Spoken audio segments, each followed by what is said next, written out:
spotlight you can always have. And if you want, you can be.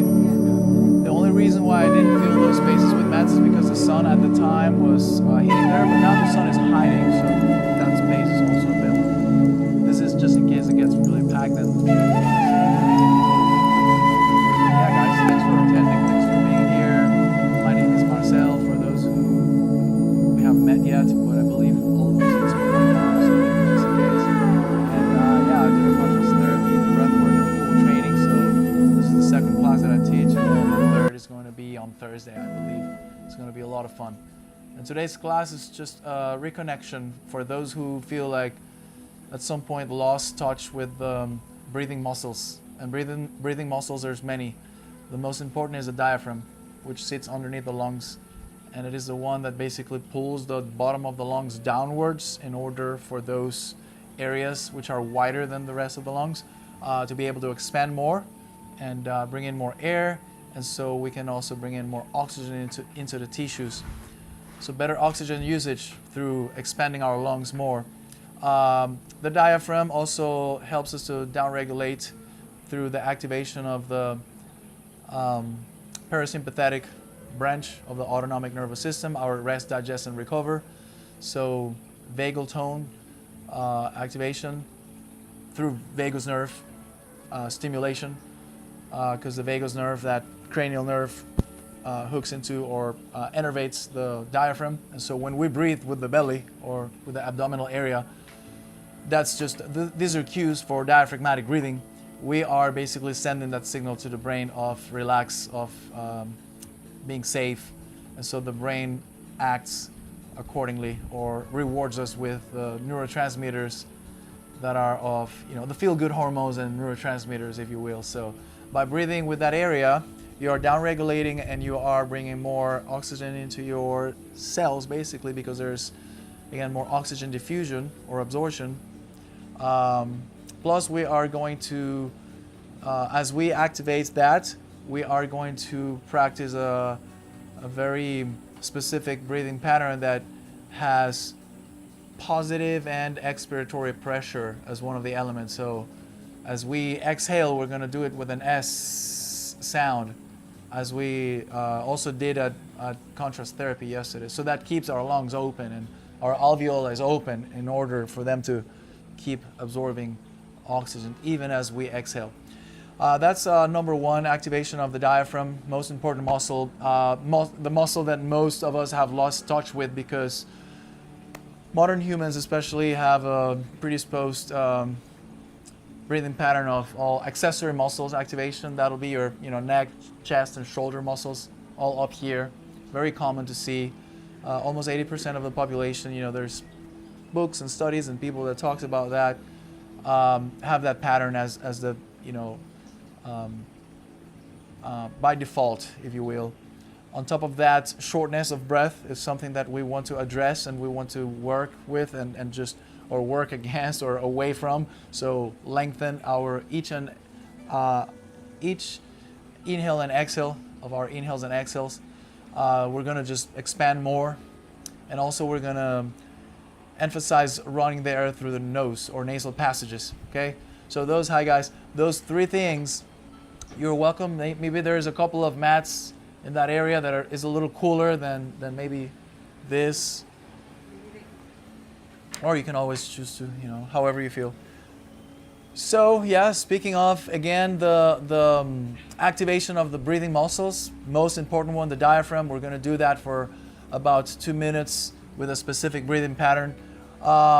We're going to discuss nasal versus mouth breathing. Nasal breathing is, 90% of the times what you want to do, but there's a 10% that you can use for training, recovery, public speech, swimming, singing. Since it offers more traction, more suctioning power, the mouth and the trachea along. Not to say also that sometimes people have obstruction through the nasal passages, whether it is a deviated septum or inflammation, or even the body itself. The nasal passages will sometimes be, one will be more active than the other. every few hours, one will seem to be a little bit, restricted, and then the other one is going to be a little more free for physiological specific reasons of down regulation and brain hemisphere activation and whatnot.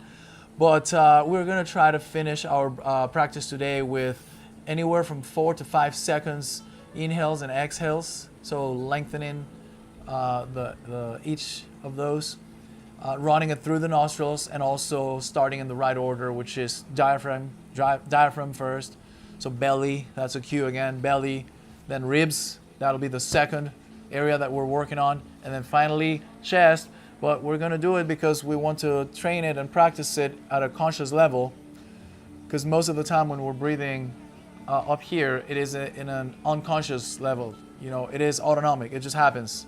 We're sometimes wired that way, and what we want to do is to bring breath to the conscious mind side of things, work with it in the conscious mind side of things, tweak it, fix it, and then put it back and let it cruise again. And then you can every day or every other day work a little bit on your breath until you feel like, if the case is you feel chest restriction, or air hunger, or you notice how you catch yourself often breathing short, breathing through the mouth, breathing with the chest and shoulders, then at some point this could be reversed and you go back to your original pattern, which is as how we used to breathe as babies. Belly breathing, nasal, and slow, let it flow a little more on time, So that's the takeaway, those three elements: nasal breathing, diaphragmatic first, then intercostal. That's the lateral breathing, that's the muscles in between the ribs, that will allow your lungs to expand sideways and back. And ultimately, if you need it, and that's why they're called accessory muscles by physiology and science. Accessory muscles tells you that they're extra. They're helpers. So in the case of exerting a physical exercise, you need more air to come in. That's when you put them on. That's when you use your neck, chest, and shoulder muscles. So if somebody is doing those by default, then that's the pattern should be again reversed. First, second, and third. Third if we need them. Okay, that'll be like above your zone 3 heart rate or whatnot.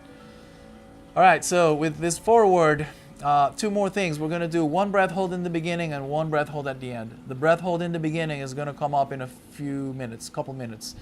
And we're just going to use that breath hold for comparing the first one with the second one, and with the second one being longer most of the times.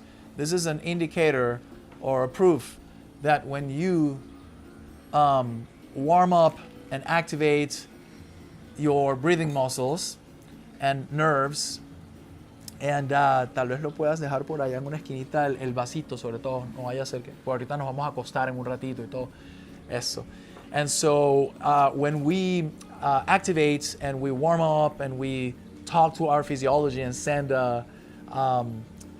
stimulus, our physiology replies to us, adapting and improving and being optimized.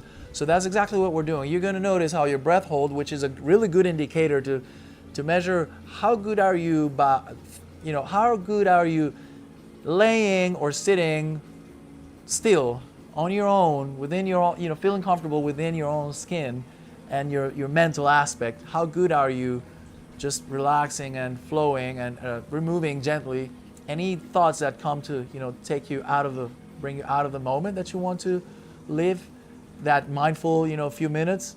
And how good also are you when things get uncomfortable? That's when the CO2 levels gets way above baseline. That urge to breathe starts kicking in. How good are you by coping or dealing with that discomfort, which is a different mindset. So there's going to be a phase 1 and phase 2 for your breath hold. It's going to be a journey. It's going to start as a mindful meditation, a moment of relaxation, of visualization, why not, of body scanner, letting go tension, just positive self-talk, reciting your own mantras, etc. These are tools. But then at some point it's going to be like, oh, I feel that discomfort. I feel like I need to breathe. And then that's when the resilience game starts. It changes. And so you can also work on that. So Right. Does it sound good to you? Yeah. Right on, guys. We're going to keep exploring and expanding into, physiology, psychology, and philosophy, all things breath and all things, oxygen and CO2 and breathing. But for now, let's just lay all in our backs comfortably. And I'm going to throw in a countdown. Andrea, tú fuiste la única que faltaste por un poquito de... ¿Qué tienes ahí? Eso es nada para que te frotes. ¿Es un micrófono? Sí, un micrófono. Frótate las manitos y respira y siente como esa... Trata de no tocarte la cara. Siente como esa sensación de la menta te relaja.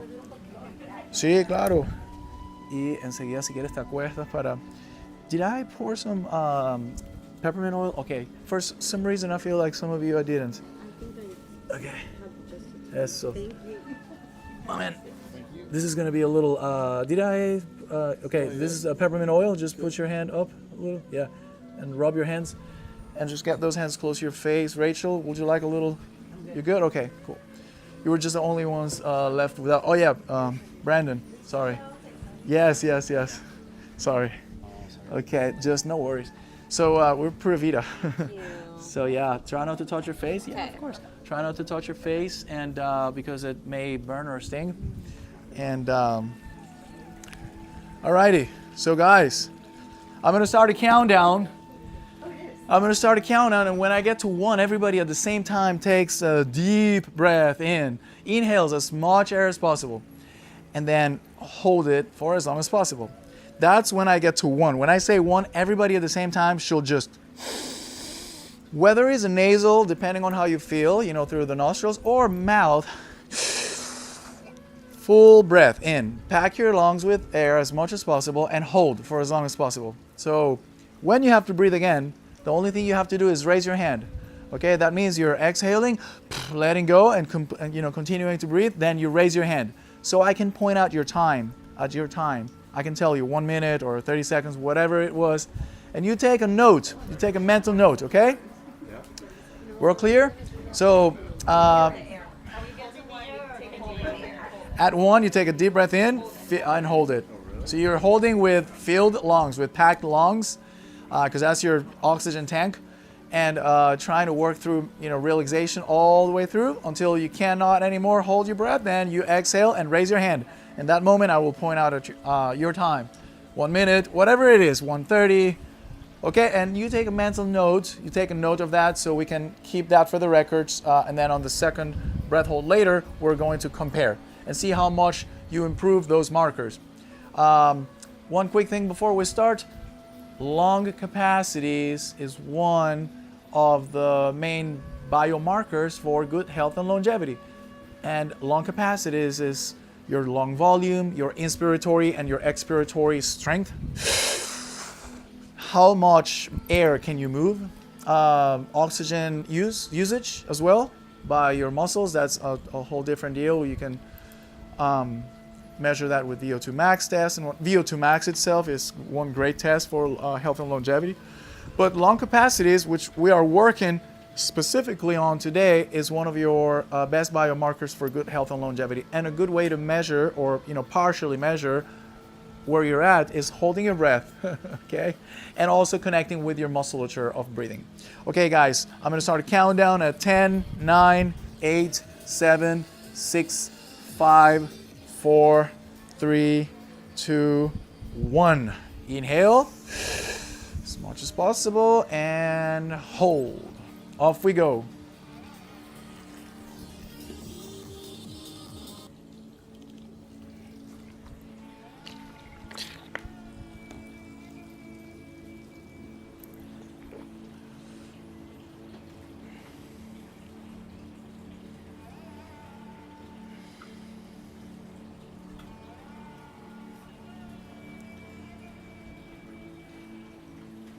Nice, guys. We are at 30 seconds.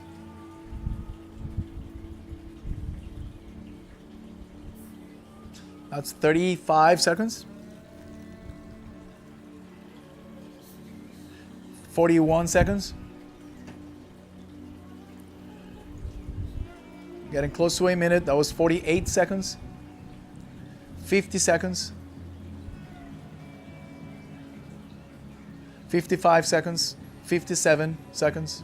Good, Rachel. 57. You're good. That's 104, 105. That's 110.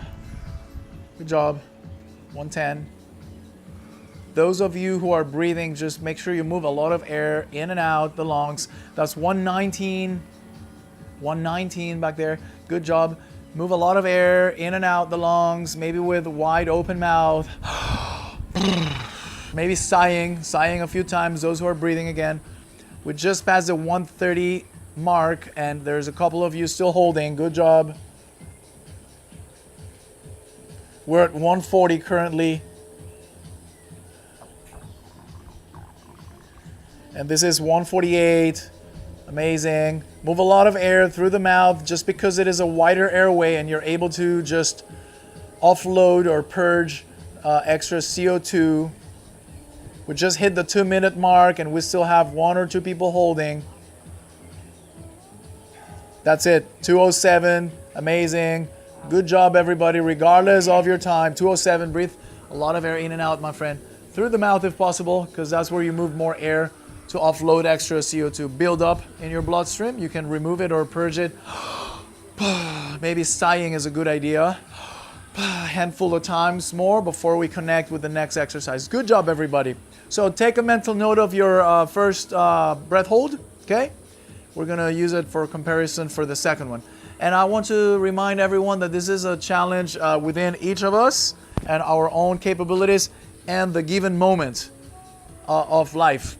And of the day or the week, because every breath hold is different. If you were to hold your breath at the same time tomorrow, it may be shorter or longer. You never know, because of how you slept, how much coffee did you drink, how much food did you eat, how good of a hydration, etc., etc. Okay? I think even the planets will have a say on physiological little tests like this. Okay, guys. First thing we're doing, since you are laying flat, hopefully with legs fully extended, yeah, I think there's enough room for everybody. It's just so we're totally neutral. We are doing some diaphragmatic breathing laying, and then we're going to transition to a sitting version of it, okay? The cues here are going to be dominant hand pressing down on your belly button or below. Belly button or below. The second thing, it is the inhale. The inhale is going to be done through the mouth, through O-shaped lips.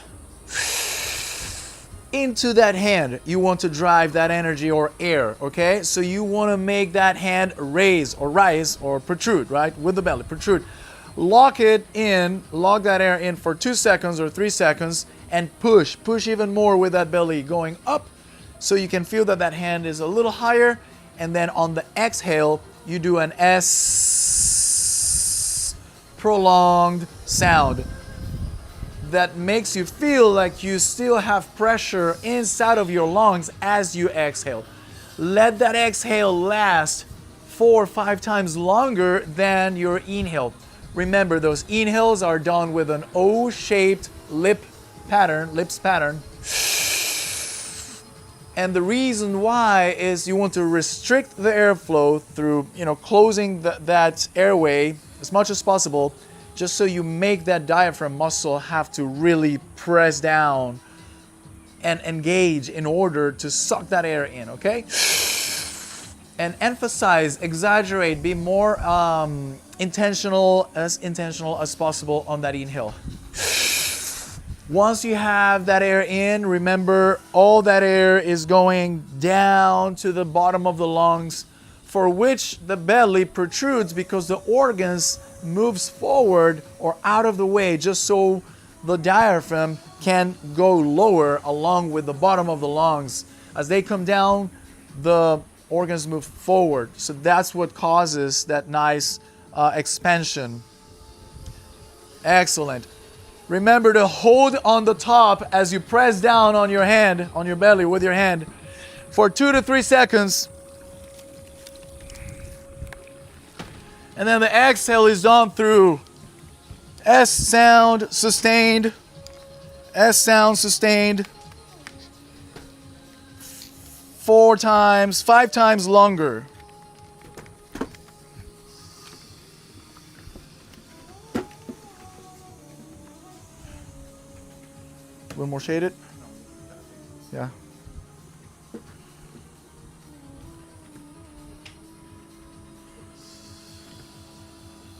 Excellent, guys. Excellent. Good job, everybody.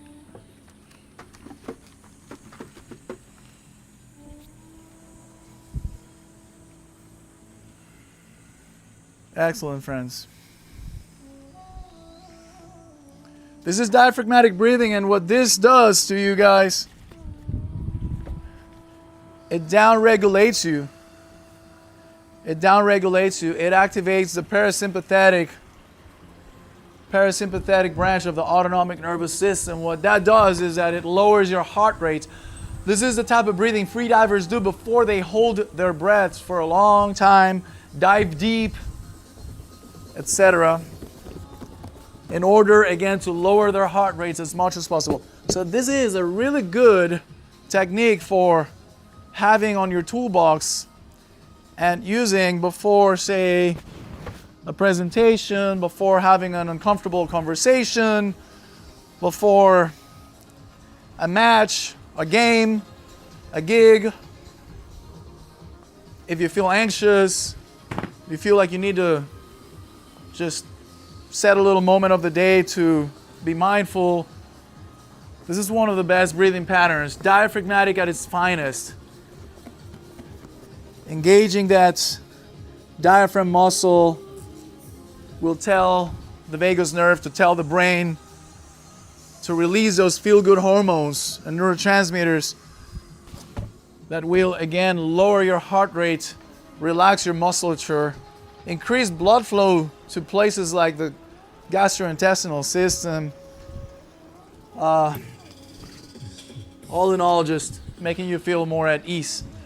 Good job, friends. Let's seal this part of the exercise with a couple of sighs.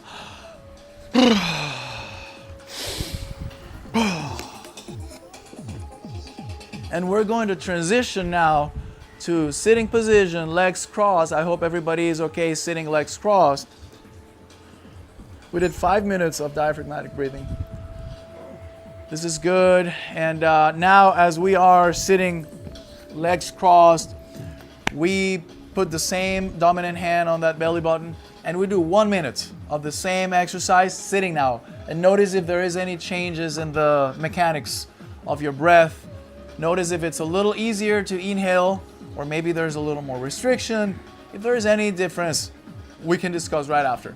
Let's do 1 more minute. Breathe. 3, 2, 1.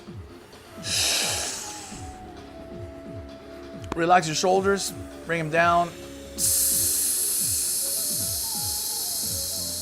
You can place your non-dominant hand in your chest just to make sure that your chest and your shoulders are still, down and relaxed.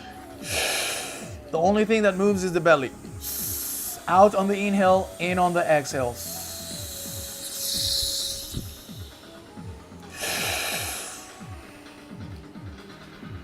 Keep pressing on your belly.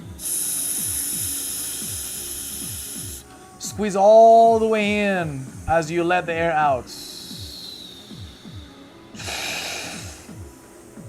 Right after the inhale, assess your shoulders from shrugging. Just bring them down, relax them. Try to keep your back straight. 5, 4, 3, 2, and 1. That's it. Good job, guys. Diaphragmatic breathing, again, lowers heart rate, relaxes the musculature, brings in more oxygen into the tissues. It's a very good practice for, down regulating. Okay, guys, so little note here on things. The lungs are not muscles. The lungs are organs, and they serve as containers and treatment plants, if you will, for gas exchange, for taking in the oxygen and letting out the CO2 off of the air that we breathe from the atmosphere. And so if it wasn't, sorry, because of the musculature around the lungs, we wouldn't be able to inhale and exhale. And exercise, the number one most vital action for survival and for inhabiting this reality. So that's how important it is to pay attention to the musculature and the order in which we engage it, and how good are we engaging it, in order to feel and squeeze or empty the lungs. Some of the respiratory illnesses may have a root in a dysfunction of the breathing patterns, such as the stagnation or laziness of the diaphragm, or over breathing and breathing a lot with the accessory muscles, which triggers the sympathetic response, the opposite, that fight or flight is triggered mainly by using a lot, this musculature up here. There's receptors for chemicals and for pressure around the neck area, and when we're here all the time, those receptors will tell the brain, hey, we're being chased by a tiger or a mammoth. And so we release more cortisol and adrenaline, and that keeps us in a loop until we realize that we should revert the pattern. We don't even know why we're feeling stressed or anxious, and there might be a cause or a root right there in our breathing patterns.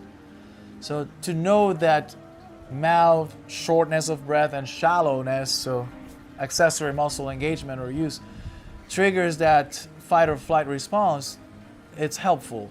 And to know that the opposite triggers the opposite, so the lower areas helps us with the rest, digest, and recover also.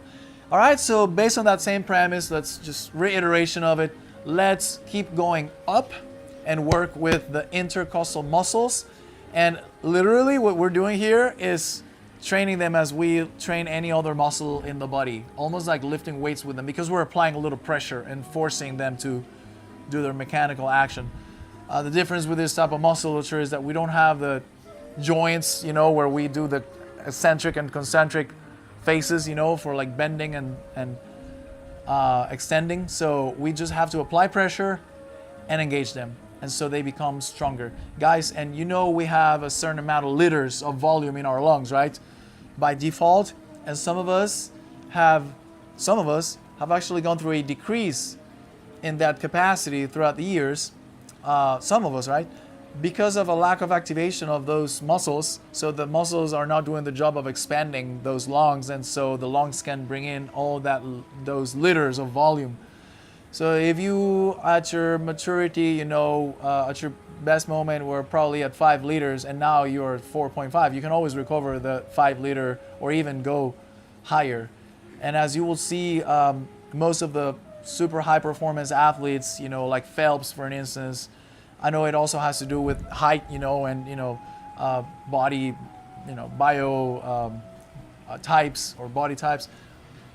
But you bet some of the best athletes, people who have a really good cardiovascular health and they have good endurance and strength and stamina, they have really good lung, volume also. Besides strong, well, that's actually relying on the musculature. If the muscles are strong, you're able to expand those lungs more. So this is what we're doing, is working in the activation of those muscles. We're gonna place our hands on our own ribs. Okay, and exercise or apply the same breathing principle. That nice strong inhale, and now the belly stays in, so it stays neutral. We're no longer protruding the belly. We're trying to keep it, in actually, and also shoulders down. So all that energy and all that air is forced to go to the center, okay, right here. Notice at a tactile level how you can palpate the expansion. The expansion of your ribs as you inhale, as you bring the air in. Can you notice that as you're pressing in onto your ribs? Can you notice expansion on your ribs? Can you feel that there is a few, maybe musculature and bones moving? We're gonna do that for a few seconds, so maybe 4 or 5 times on our own, and then we're gonna switch to grab a buddy and sit behind that person. Okay? So one more breath maybe.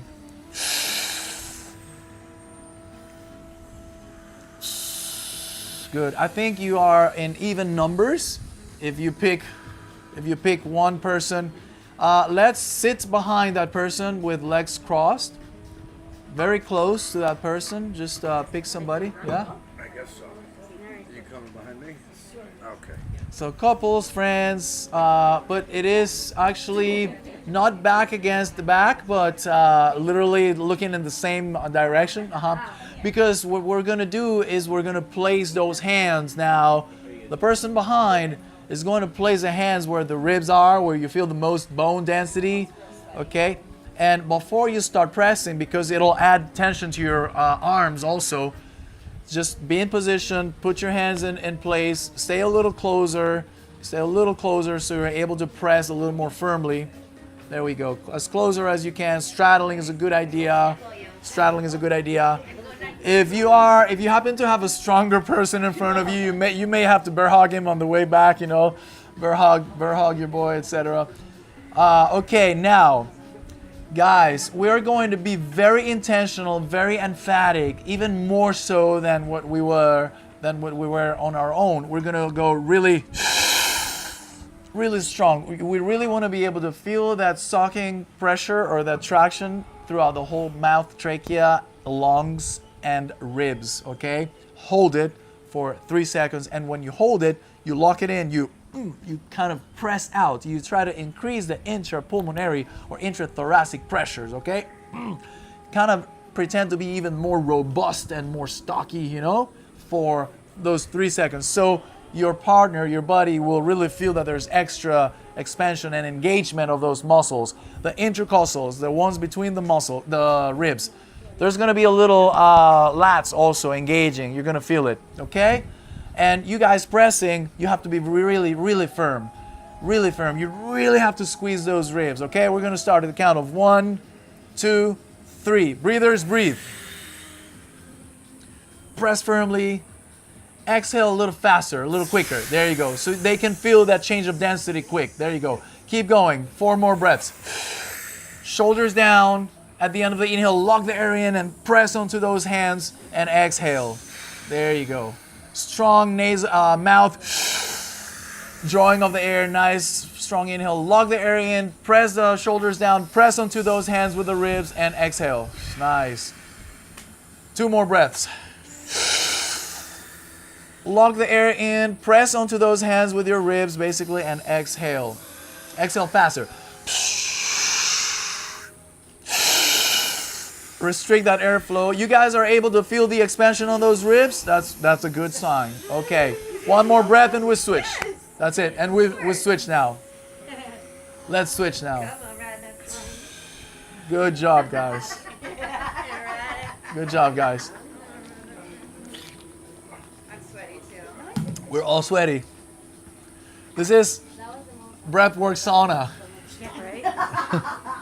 It's summertime. Okay, place those hands. Put those hands in position. Good. Okay, 5, 4, 3, 2, 1. Damn it! Come on.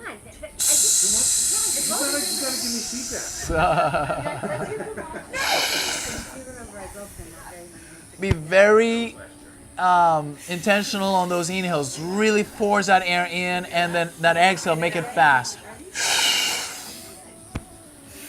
Shoulders down at the end of the inhale, shoulders down, and press out onto your buddy's hands. Good. You really want to feel that robustness. Good job, guys. 1, 2 more breaths, and we're good.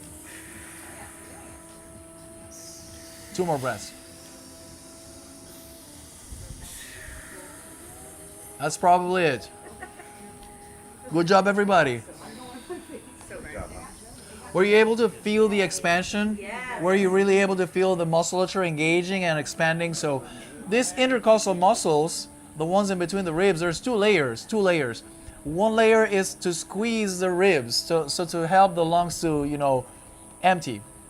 And the other layer is to help the lungs actually expand by expanding the rib cage. And by negative pressure, you are bringing the air in. So sucking air out of the atmosphere.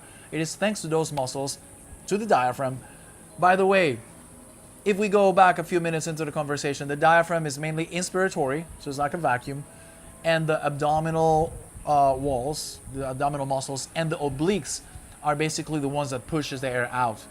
They squeeze the air out. So doing breath work exercises will even bring tone to those areas without having to do the crunches, you know. So yeah, breath work in a lot of ways will tonify. Tonify, is that a... Tonify. Bring tone. Bring better tone. Tonify. You need to patent that word now. There you go. Just like that supplement brand Organifi, right? Kind of makes me remember. Okay, good job everybody. We had just gone through activation and you know, strengthening of diaphragm, obliques, abs. You may not feel it so much because we're only doing a little bit, but when you extend this practice for a whole, you know, 20 minutes or so, divided into all the stages, you can feel it. And the faster, the more intense you go, the more you feel it. So, okay, so again, there's nothing wrong about breathing with the accessory muscles or chest, shoulders and neck. What's wrong is to breathe with them only. That'll be the issue. But they're supposed to be a part of the 3-part breath, which is your full breath when you need to take, again, a deep breath to maybe descend, you know, into a dive, or hold your breath for whatever the reason is, or when you're exercising, when you need to bring in a lot of air, right? So the stronger those muscles are, the more air you'll be able to move. So you have a wider threshold or higher threshold. Let's go back to our original sitting positions and let's work through that last stage, which is accessory muscles. Again, friends, those will be your sternocleidomastoid and scalene in the neck, your trapezius, posterior and anterior trapezius, and pectoral minor, basically. These are the muscles that will allow you to shrug your shoulders, tilt your head, all in order, visualize this, to push the tip or top of the lungs upwards, or pull them actually, in order to gain more room going up. We just work on gaining more room downwards. We just worked on gaining more room sideways and back. We're now work to gain more room upwards. And in that process, we are strengthening, connecting with the muscles that are attached to the ribs, that are attached to the tissues of the lungs in a 360-degree ratio in order to let the lungs, you know, exercise their function of expanding and contracting. Okay, so this is going to look and sound like this.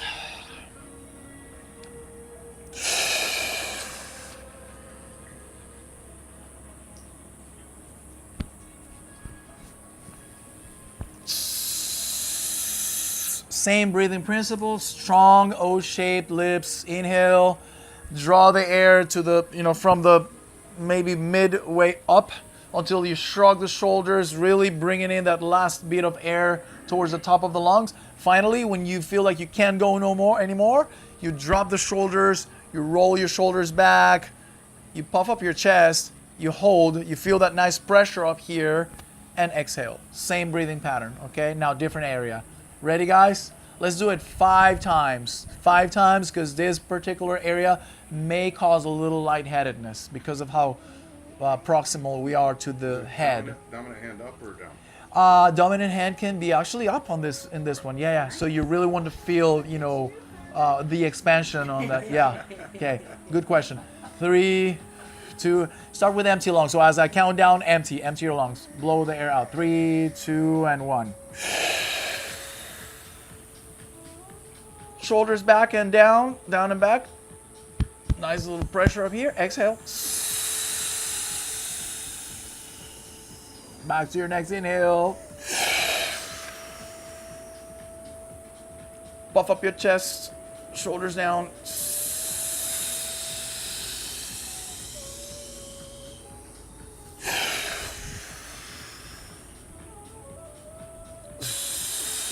One more breath.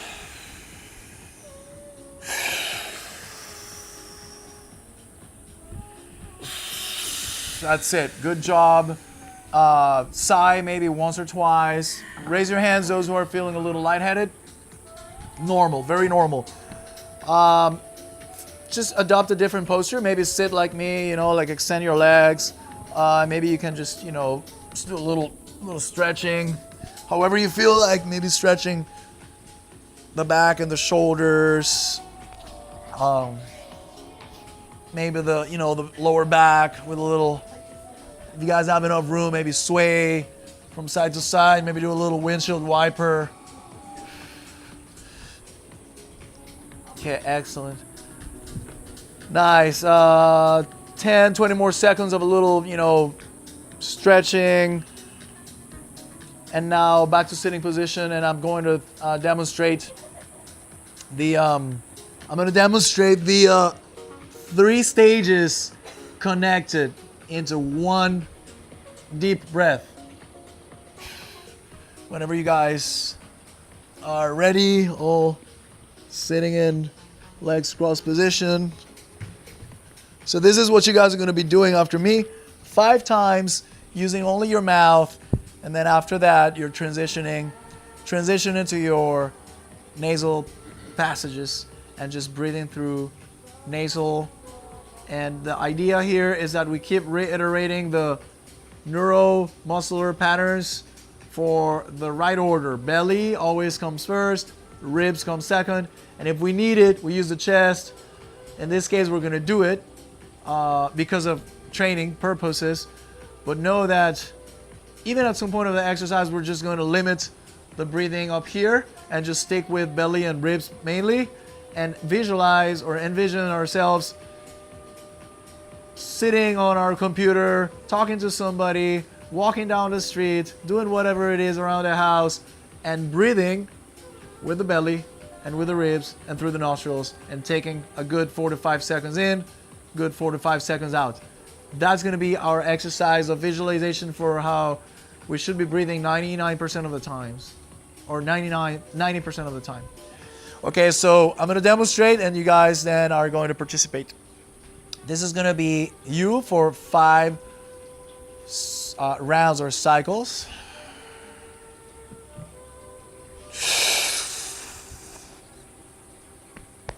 As the 3 stages. I'm going to do it one more time, all mouth.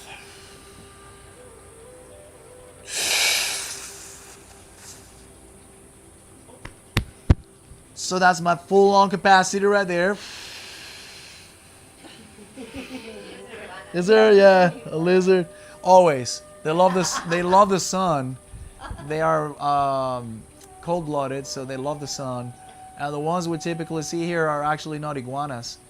The iguanas are greener, and they're a bit more afraid of people. They don't get as close as these guys do. These guys are the Tanosaurus similis. Tanosaurus similis. That sounds Jurassic, right? It sounds like dinosaur. Well, these are kind of, you know, primitive creatures, and they're called spiny-tailed or spiny-tail lizards. Spiny-tail lizards. It's easier than the other name. Yeah, right. And the iguanas actually are their scientific name, as these guys are the Tanosaurus similis. Iguanas is green iguana. Or iguana, 2 times iguana. Iguana. Yeah, that's actually scientific for iguana, or green iguana. Anyways, then we're transitioning into the nostrils, right? So it's gonna be your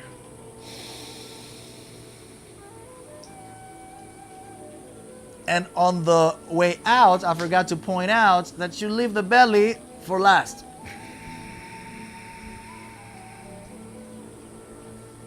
Okay, you exhale on the opposite order, right? So even more control and connection with your physiology.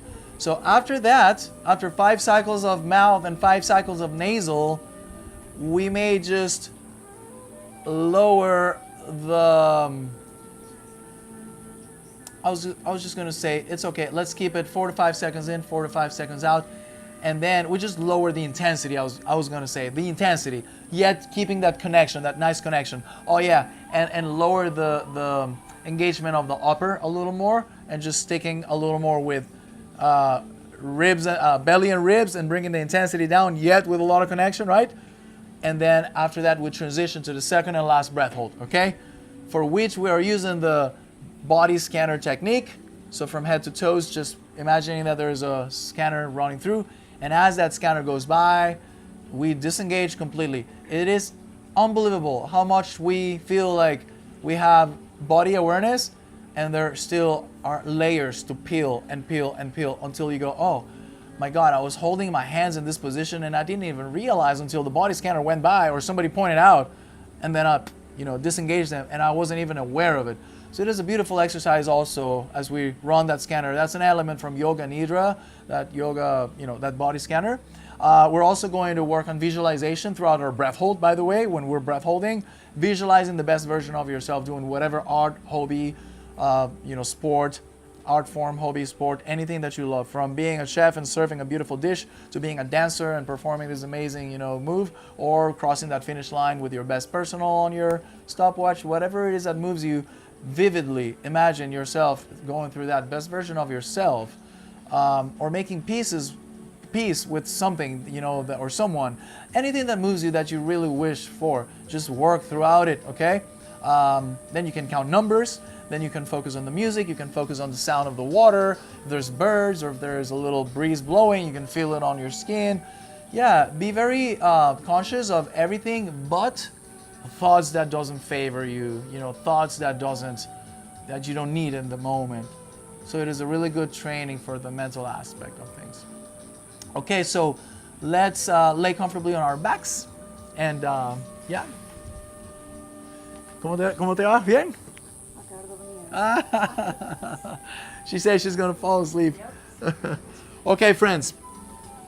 I want to see all bellies, ribs, and chests in that right order, in that specific order, engaging, okay? So 3, 2, and 1. Belly, ribs, and chest. And on the opposite order, we leave the belly for last. Leave the belly for last. Great. Leave the belly for last.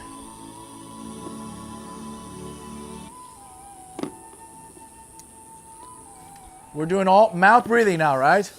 O-shaped lips on the inhale, S sound on the exhale.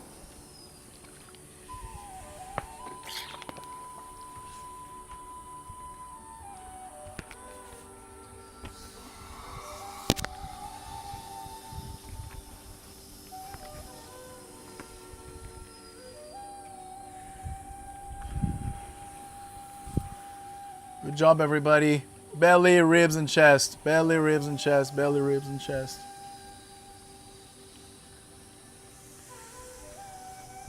Excellent.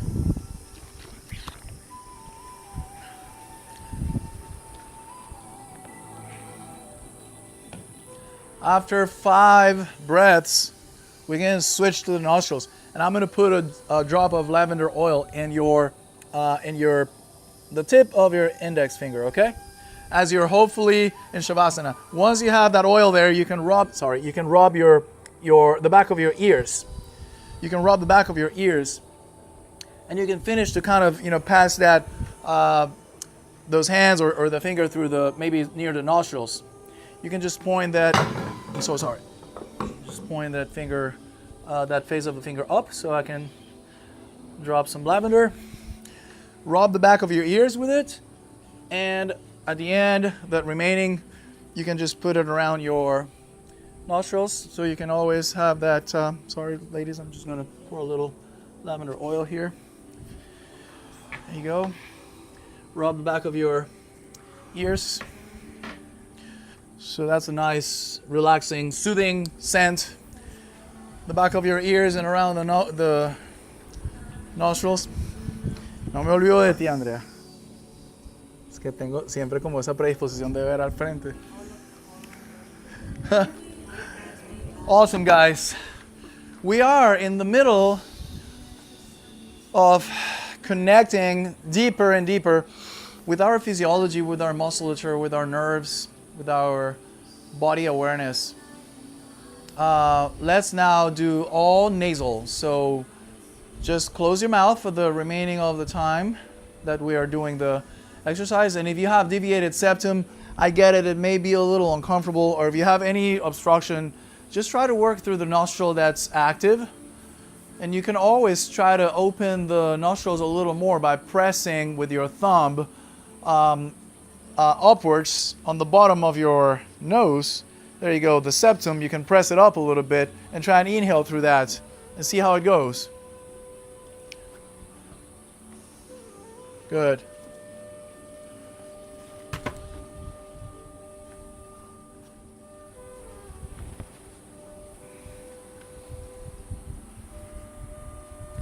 Nasal breathing, guys. Nasal breathing. 4 to 5 seconds in, 4 to 5 seconds out. You can also hum your way out. You can hum your way out on the exhale. And from now on, we are hopefully adopting, well, a lot of you already have it, the Shavasana yoga pose, which is palms looking up, legs fully extended, super duper relaxed. Even if your hands touches, next person's hand without, it's okay. I mean, just fully relax and just be natural about it. We're just relaxing and falling into a very deep, almost meditative state. And start working even before your breath hold on your body scanner.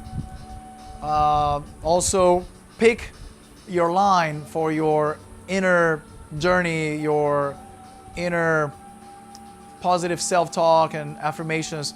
Pick your story for that visualization. Have it ready. You can even at some point count numbers slowly in your head if you want to just let time go by slower, or actually faster.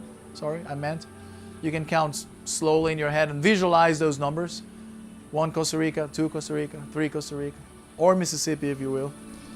And so we are sighing now 10 times. Let's sigh before I count down and we perform the second and last breath hold for the day after you've gone through a nice activation of all of your nervous system, all of your breathing system. Let's sigh, guys.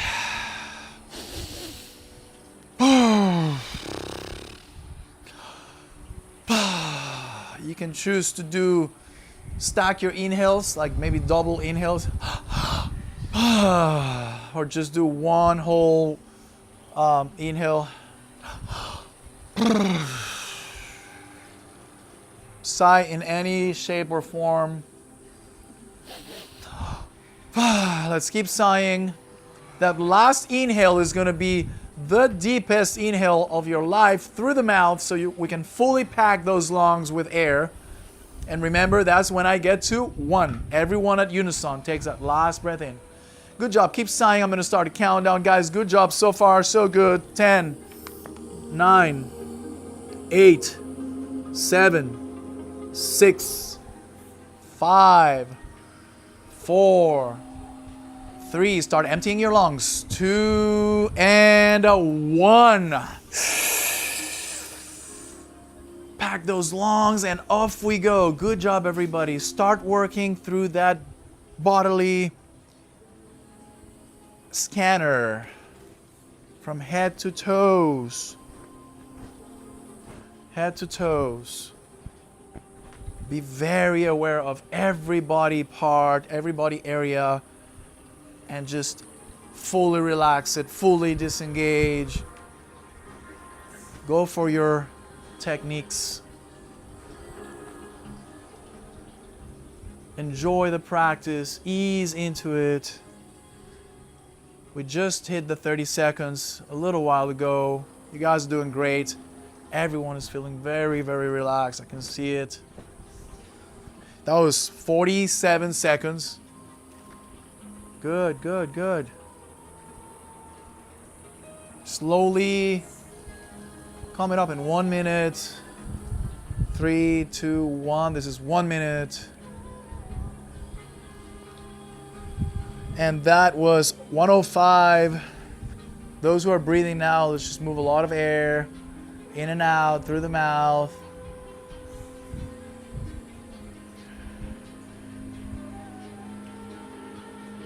Remember your techniques. That was 125. Kristen, good job, everybody. Breathe in and out. Those who are breathing again, breathe in and out strong. That was 133. 135. Remember, raise your hand. Good job. 135. 143. We're getting close to 2 minutes. Good job, Rachel. That was 148. Maria, let's breathe in and out strong. Those who are breathing, we're 5 seconds away from 2 minutes. 5 seconds away from 2 minutes. 2 minutes as we speak. And we keep going. There's a few of you still holding. There's a couple of you still holding. And as we speak, we are at 2:15. Some time ago, we went through this 2-minute mark. Very nice. That was 2:27 back there. Really nice. Breathe in and out. 2:35. Breathe, breathe, breathe. And 2:40. 2:40. And I believe by now everybody is breathing. Because 3 minutes will be a major milestone. Major one. There we go, 2:40. Good job, everybody. Good. And yeah, I know not every breath hold is as perfect as we would want it. Yeah, sometimes we wish we had a. Your second one was longer than your first one, right? Oh, it was the opposite? Rarely happens. Something must have happened on your inhale. You probably didn't take as much air as you needed or wanted. I felt like on the first one, I definitely took more up top. And this one, I like focused trying to go to the bottom, and then I like. You kind of ran out of juice to keep going up. Yeah. That happens. I know exactly what you're talking about. Yeah. So the air was in different place. Yes. But it was, I always say that no breath hold is perfect. That's something you have to practice and practice. And there's going to be a breath hold or two that you're going to go like, oh, I fell short on the inhale or whatnot. But regardless, these are things that you can put at practice at home and just, advance through it. So guys, the idea is to again provide information, tools, protocols to improve lung capacities, okay? So let's wrap it up into a 5-minute home exercise if you have a morning routine. You can sit solo on your sofa, mat, carpet, bedroom, and whether it is laying or sitting on legs crossed position, you can do 1 minute of belly breathing or diaphragmatic breathing on your own.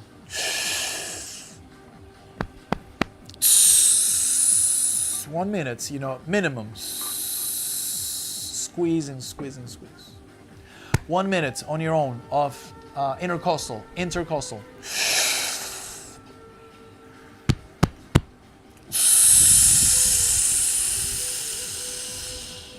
1 minute accessory.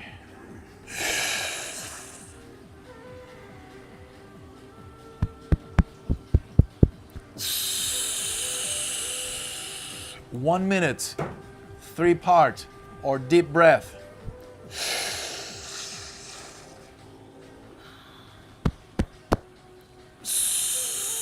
Leave the belly for last.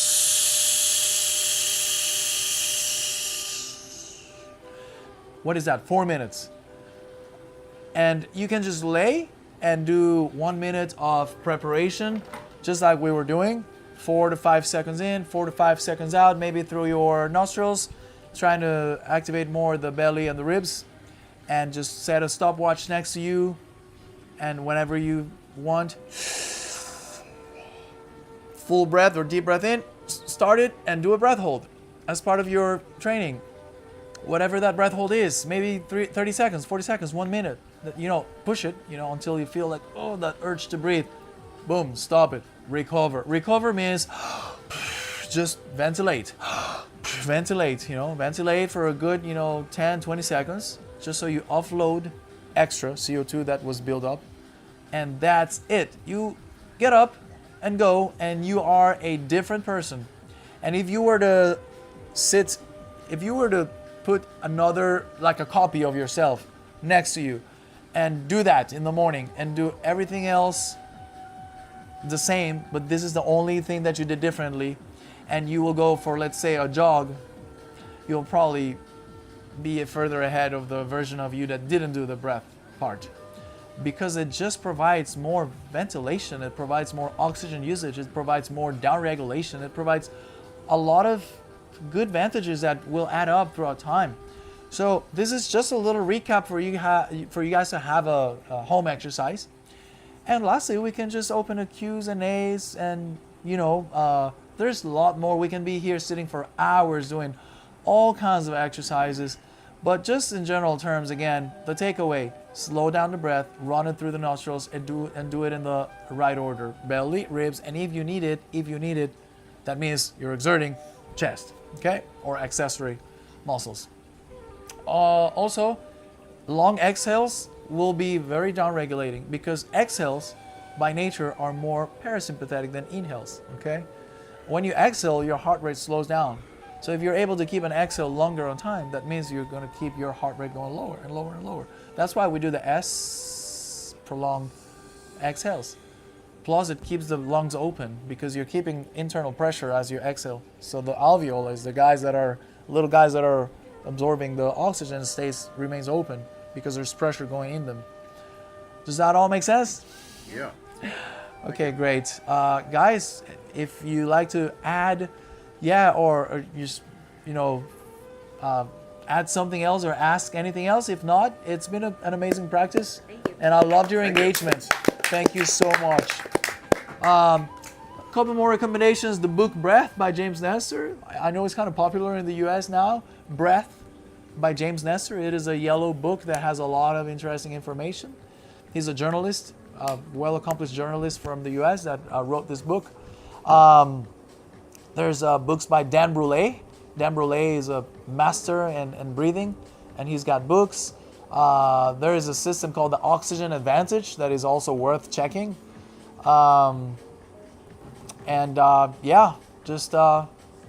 was a long conversation, right? Good job. Thank you, everybody.